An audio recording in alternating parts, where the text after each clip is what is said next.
جاوید تھانے پہنچا۔ اسلم نے اسے بتایا کہ جب قاتل اس کے قریب سے گزرا تھا تو اس نے ایک عجیب سی آواز سنی تھی، جیسے کوئی ادھاتی چیز زمین پر گر گئی۔ اسلم نے کہا کہ یہ آواز شاید کسی چابی یا سکے کی ہو سکتی ہے۔ جاوید نے فوراً سمینہ کے گھر واپس جانے کا فیصلہ کیا۔ وہاں صحن میں اسے واقعی ایک چھوٹی سی دھاتی چیز ملی، ایک پرانا لاکٹ جس پر ایک عجیب سا نشان بنا ہوا تھا۔ لاکٹ پر ایک عقاب کی تصویر تھی اور اس کے نیچے کچھ حروف کندہ تھے جو دھندلی پڑ چکے تھے۔ جاوید نے لاکٹ کو غور سے دیکھا۔ یہ کوئی سادہ لاکٹ نہیں تھا، اس پر جو علامات تھی وہ شہر کے پرانے خاندان سے تعلق رکھتی تھی، اور وہ خاندان تھا فیصل ملک کا۔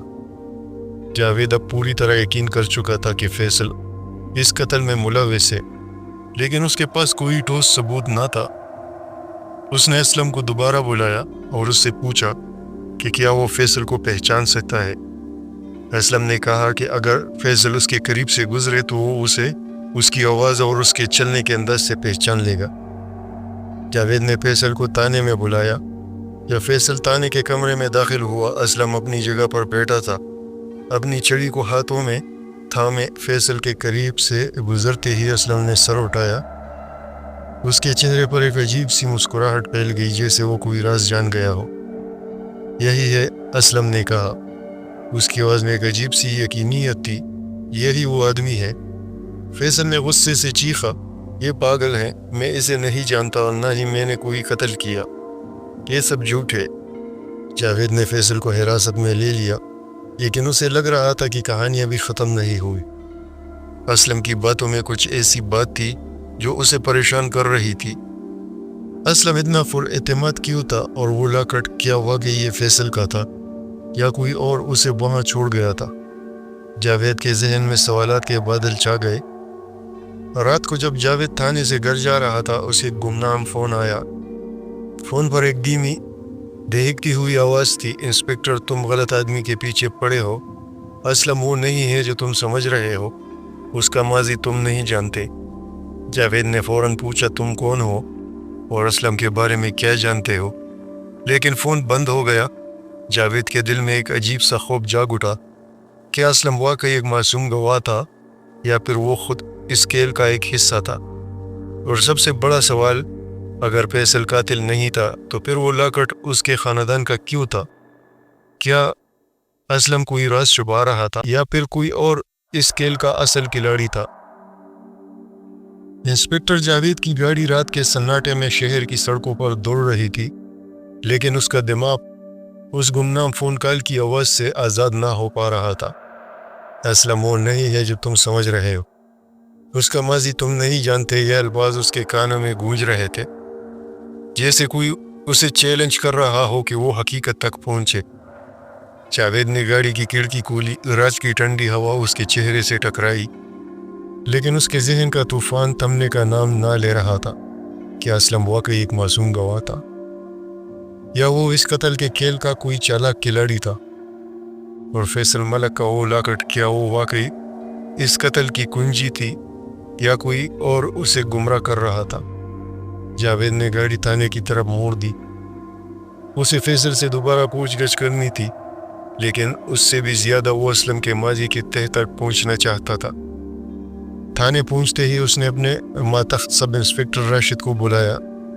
راشد ایک جوان چاق و چوبند آفیسر تھا، جس کی آنکھوں میں ہر کیس کو حل کرنے کا جنون ہوتا تھا۔ راشد اسلم کا ماضی کھودو، اس کے بچپن سے لے کر آج تک ہر چیز، اس کے والدین کے حادثے، اس کی بھیک مانگنے کی زندگی، وہ دکاندار جس نے اسے پناہ دی، سب کچھ۔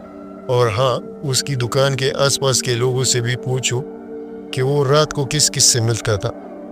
راشد نے سر ہلایا اور فوراً کام پر لگ گیا۔ جاوید خود فیصل کے سیل کی طرف بڑھا۔ فیصل اپنی حراست کی کوٹری میں بیٹھا تھا، اس کا چہرہ غصے اور بے چینی سے سرخ ہو رہا تھا۔ اس کے چاندی جیسے بال اب بے ترتیب تھے، اور اس کی مسکراہٹ غائب ہو چکی تھی۔ جاوید نے اسے لاکٹ دکھایا جو پلاسٹک کے تھیلے میں بند تھا۔ یہ تمہارا ہے فیصل؟ جاوید کی آواز میں ایک ایسی گہرائی تھی کہ فیصل کے چہرے پر پسینے کی بوندیں چمکنے لگی۔ میں نے پہلے بھی کہا انسپکٹر، میں اس عورت کو نہیں جانتا، اور یہ لاکٹ میرا نہیں ہے، فیصل نے غصے سے کہا، لیکن اس کی آواز میں ایک ہلکی سی لرزش تھی۔ جاوید نے غور کیا کہ فیصل کی آنکھیں لاکٹ کو دیکھ کر سہم گئی، جیسے اسے کوئی پرانا راز یاد آ گیا ہو۔ یہ لاکٹ تمہارے خاندان کی علامت ہے فیصل، وہ کاپ کا نشان، یہ حروف، یہ سب تمہارے خاندان سے جڑتے ہیں، اور وہ عطر جو سمینہ کے خطوط سے، اسلم کے بیان سے اور تمہارے دفتر سے ایک ہی ہے۔ اب بتاؤ سچ کیا ہے؟ جاوید نے اپنی آواز کو اور سخت کر دیا۔ فیصل نے ایک لمحے کے لیے خاموشی اختیار کی، پھر سر جھکاتے ہوئے کہا، ٹھیک ہے انسپکٹر، میں سمینہ کو جانتا تھا، لیکن میں نے اسے نہیں مارا۔ وہ میری زندگی کا ایک حصہ تھی ایک وقت پر، لیکن ہمارا رشتہ ختم ہو گیا تھا۔ وہ خطوط وہ میری طرف سے نہیں تھے، کوئی اور تھا جو اسے دھمکیاں دے رہا تھا۔ جاوید نے فیصل کی باتوں کو غور سے سنا، اسے لگا کہ فیصل سچ بول رہا ہے، لیکن وہ کچھ چھپا بھی رہا تھا۔ تو وہ کون تھا؟ اور یہ لاکٹ وہاں کیسے پہنچا؟ جاوید نے پوچھا۔ فیصل نے گہری سانس لی، یہ لاکٹ میرا نہیں، لیکن یہ میرے بھائی کا ہو سکتا ہے۔ میرا بھائی کامران، وہ کئی سال پہلے غائب ہو گیا تھا۔ ہمارے خاندان میں جھگڑے تھے، کاروبار کے، وراثت کے۔ وہ ایک خطرناک آدمی تھا انسپکٹر، اگر وہ واپس آیا ہے تو فیصل کی آواز لرزنے لگی۔ جاوید کے ذہن میں ایک نئی راہ کھلی۔ کامران ملک، کیا وہ اس قتل کے پیچھے تھا؟ لیکن اسلم نے جو بیان دیا تھا، وہ عطر، وہ جوتوں کی آواز، وہ کوٹ، کیا یہ سب کامران سے ملتا تھا؟ جاوید نے فیصل کو واپس سیل میں چھوڑا اور راشد سے رابطہ کیا۔ راشد، فیصل کے بھائی، کامران ملک کے بارے میں معلوم کرو، وہ کون تھا، کہاں گیا، اور کیا وہ شہر میں واپس آیا ہے؟ دوسری طرف اسلم تانے کی ایک چھوٹی سی کوٹری میں بیٹھا تھا، اس کی چھڑی اس کے ہاتھوں میں تھی اور وہ ہلکے ہلکے زمین پر ٹک ٹک کر رہا تھا۔ اس کا چہرہ پرسکون تھا، لیکن اس کی سفید دھندلی آنکھوں میں ایک عجیب سی گہرائی تھی، جیسے وہ کوئی ایسی چیز دیکھ رہا ہو جو دوسروں کے لیے ناممکن تھی۔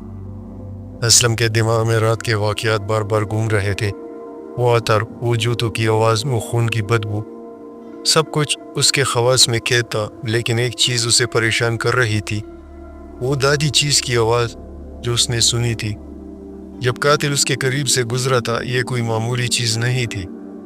اسلم نے اپنی چھڑی کو اور مضبوطی سے پکڑ لیا، جیسے وہ اس سے کوئی راز کھولنا چاہتا ہو۔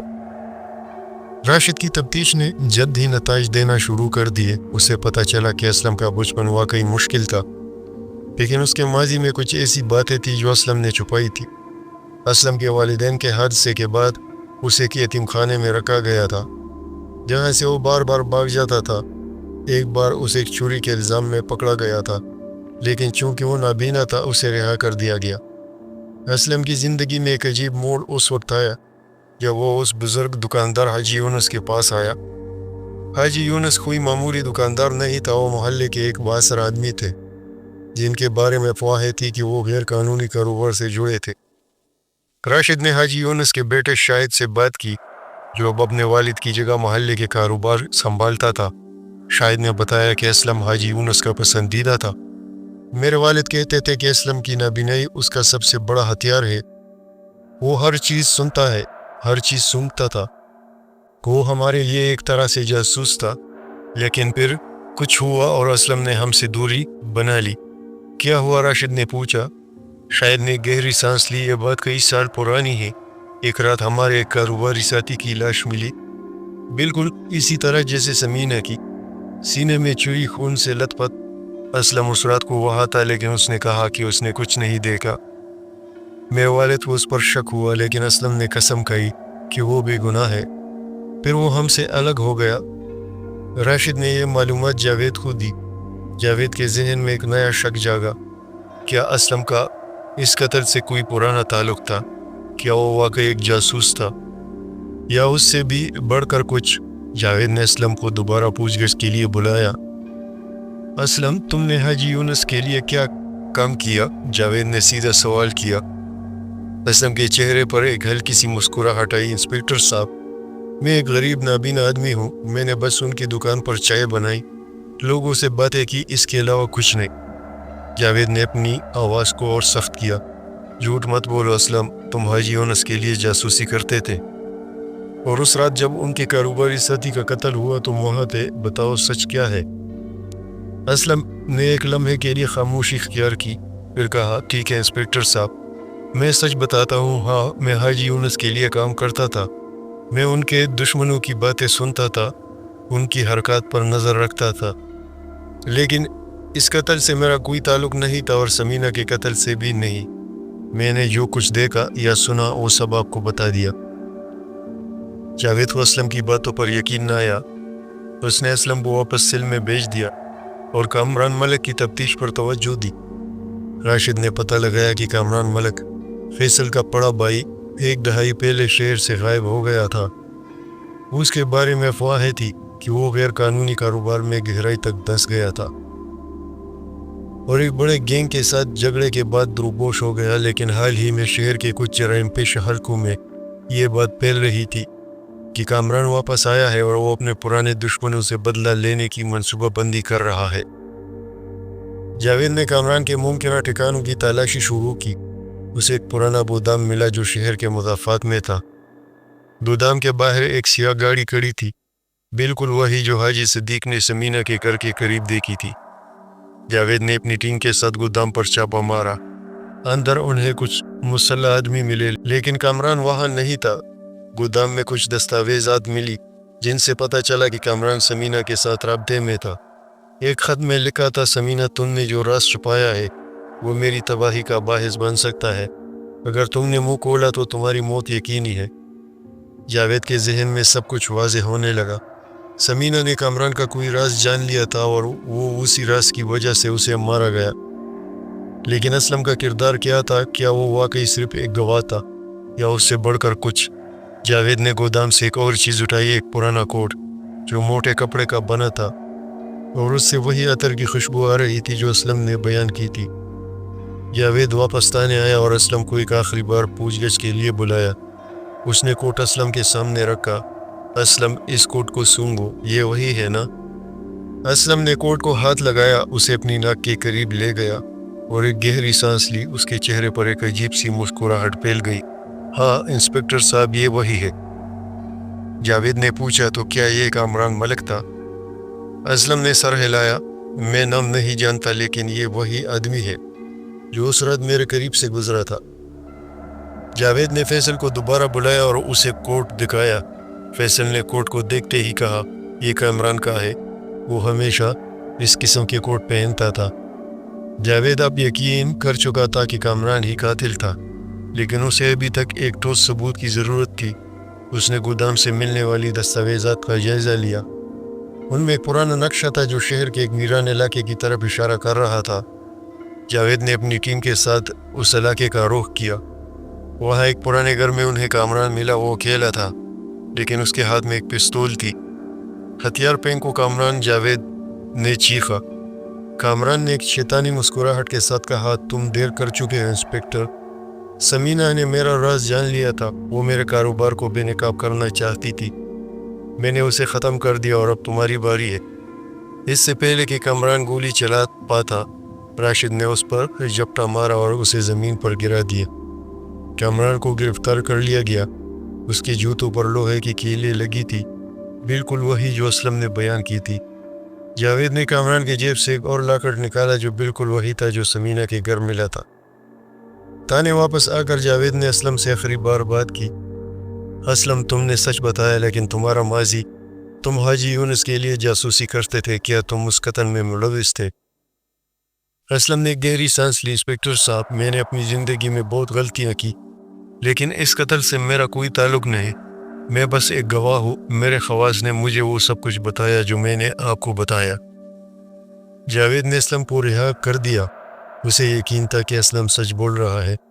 کامران نے اپنے جرم کا اعتراف کر لیا۔ اس نے بتایا کہ سمینہ اس کے غیر قانونی کاروبار کے بارے میں جان گئی تھی اور وہ اسے بلیک میل کر رہی تھی، اسی وجہ سے اس نے اسے مار دیا۔ کیس بند ہو گیا، لیکن جاوید کے دل میں ایک عجیب سا سکون تھا۔ اسلم کی کہانی نے اسے یہ سکھایا کہ کبھی کبھی جو چیزیں نظر نہیں آتی وہی سچ سے زیادہ سچ ہوتی ہے۔ اسلم اپنی دکان پر واپس چلا گیا، اپنی چڑی زمین پر ٹک ٹک کرتا ہوا، جیسے وہ اب بھی دنیا کو اپنے خواص سے دیکھ رہا۔ تو یہ تھی یہ کہانی، اس کی آخری قسط۔ امید کرتا ہوں آپ سب کو پسند آئی ہوگی۔ اگلی سٹوری تک اللہ حافظ۔